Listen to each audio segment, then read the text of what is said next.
66% of United States residents' public water is fluoridated.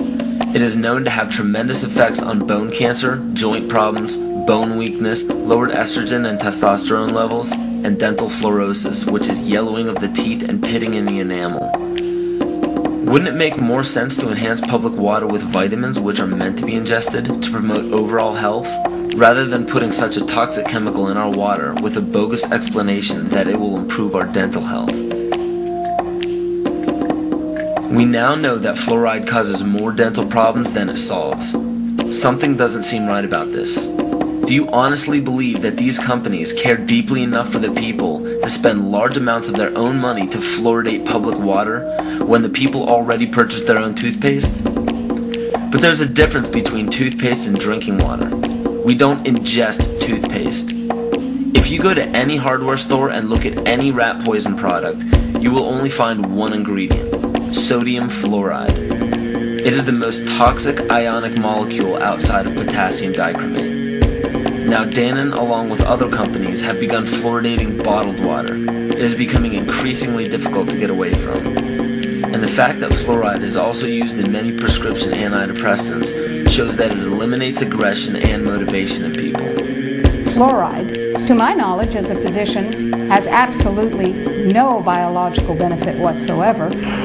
But one of the significant things is that the Russians carried out all sorts of experiments on the people living in the Gulag. One of them, of course, was to fluoridate the water. Why? You fluoridate the water, why people are not as aggressive as they ordinarily would be. In fact, what is the active ingredient in Prozac that is so widely distributed in America today?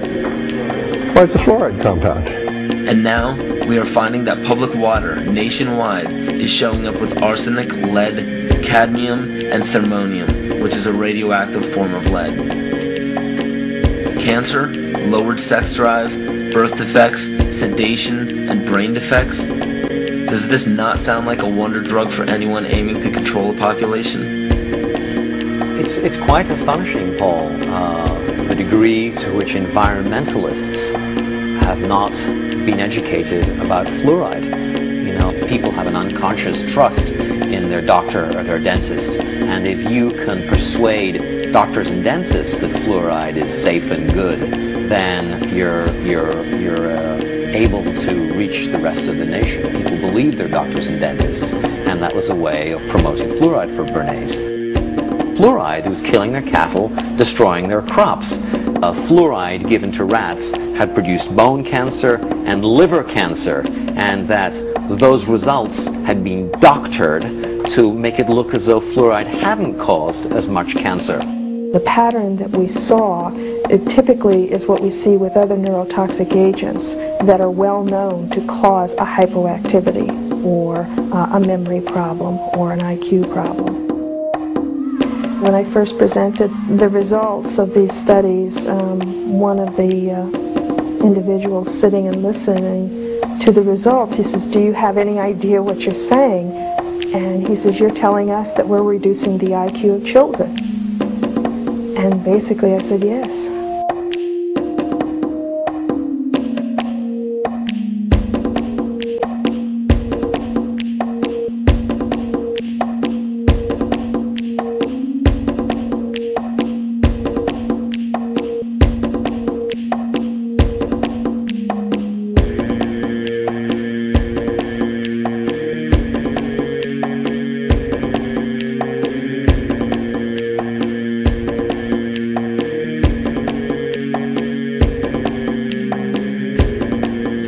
Aspartame, the artificial sweetener found in almost every low-sugar or sugar-free product on the market.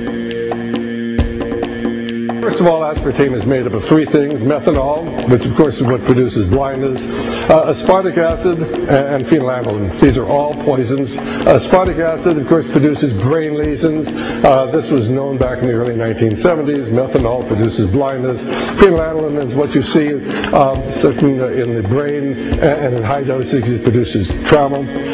We're not making this all up. The FDA did publish back in, I think it was in the 80s, they did publish the 92 potential side effects of aspartame. And they do, these side effects are quite, are extremely serious. Things like dizziness, problems with balance, abdominal pain and cramps, changes in vision, seizures and convulsions, etc., etc. Yet despite all of these harmful effects, Donald Rumsfeld pushed it out into the stores in over 5,000 products when he was CEO of Searly, the company that manufactured aspartame.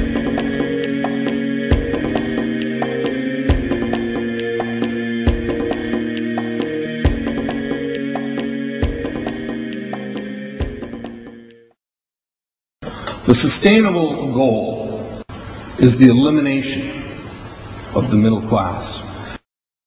The world cannot support 6 billion people. But you see, the plan behind sustainable development includes population control. It's a program for land use control, education control, and population control. The leaders of the sustainable movement say that the world's human population should not exceed 500 million people. That's a 93% reduction of today's population levels. In 1992, while the Rio conference was going on, George Bush, then president, was there. He was just offshore in Prince Charles's yacht, where he executed the Agenda 21 protocols on behalf of the United States and brought it back to Washington, D.C. Within a year, Bill Clinton, by executive order, established the President's Council for Sustainable Development. In 1996, Bill Clinton set up the President's Council on Sustainable Development. One of the dictates of Agenda 21 is that every country in the world is to set up a national council to oversee the implementation of Agenda 21. I've listened to Gorbachev explain, we are writing a new set of 10 or 15 commandments to replace the original 10. Which one of the 10 do you think these guys don't like? Thou shalt not lie, thou shalt not steal, thou shalt not covet. Because I'll tell you what, these people have lied to us. They're in the process of stealing all of this nation's natural resources, and they covet everything you have left.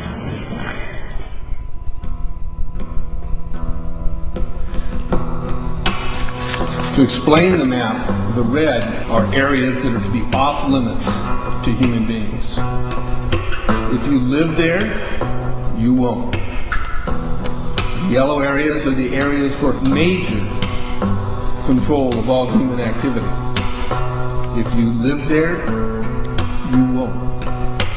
The black dots are the smart growth zones. That's where human beings are to be stacked and packed in small living units along rail tracks. The Smart Growth Program ultimately has jobs assigned and children cared for by the state.